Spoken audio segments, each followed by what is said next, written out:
Rabbimiz Allah'dır, dinimiz İslam'dır.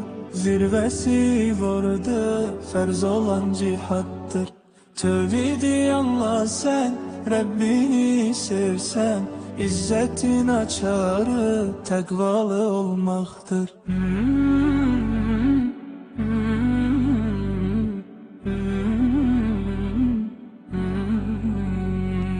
İzzet var İslam'da, Rabbinin yolunda. Lazım gelse eğer ölerik onun uğrunda. Dinini aziz tut, nefsin isteğini unut. Bu yolla gedere izzet yolunu tut. Müminlere duadır, büyük bir silahtır. Takva nimetini bəxşeden Allah'tır. Kafirler bilmezler, Allah'ı sevmezler. Kalpleri kör olan o kesler görmezler. Kalpleri kör olan o kesler görmezler.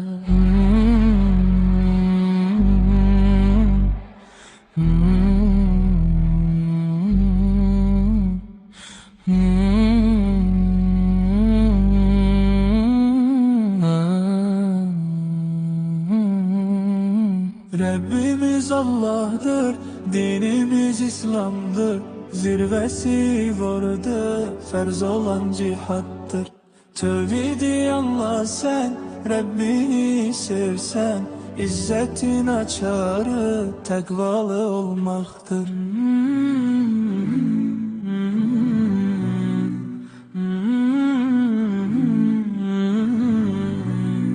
Takvaya bağlanan, Rabbini tanıyan Müslümanlara müjde vardır Allah'tan. Müminler bilerler, şirki reddederler. Rabbine bağlanıp yalnız ondan isterler. Müminler bilerler, şirki reddederler. Rabbine bağlanıp yalnız ondan isterler. İzzet var İslam'da, Rabbinin yolunda. Lazım gelse eğer ölerik onun uğrunda. Dinini aziz tut, nefsin isteğini unut. Bu yolla gedere izzet yolunu tut.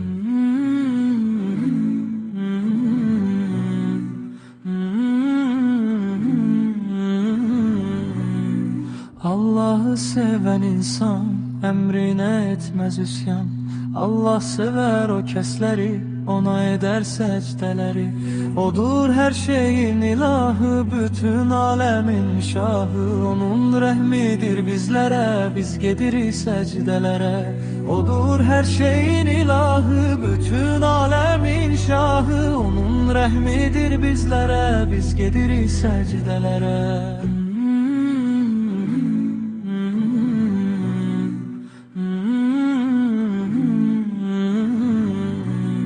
İzzet var İslam'da, Rabbinin yolunda. Lazım gelse eğer ölerik onun uğrunda. Dinini aziz tut, nefsin isteğini unut. Bu yolla gedere izzet yolunu tut. Dinini aziz tut, nefsin isteğini unut. Bu yolla gedere izzet yolunu tut.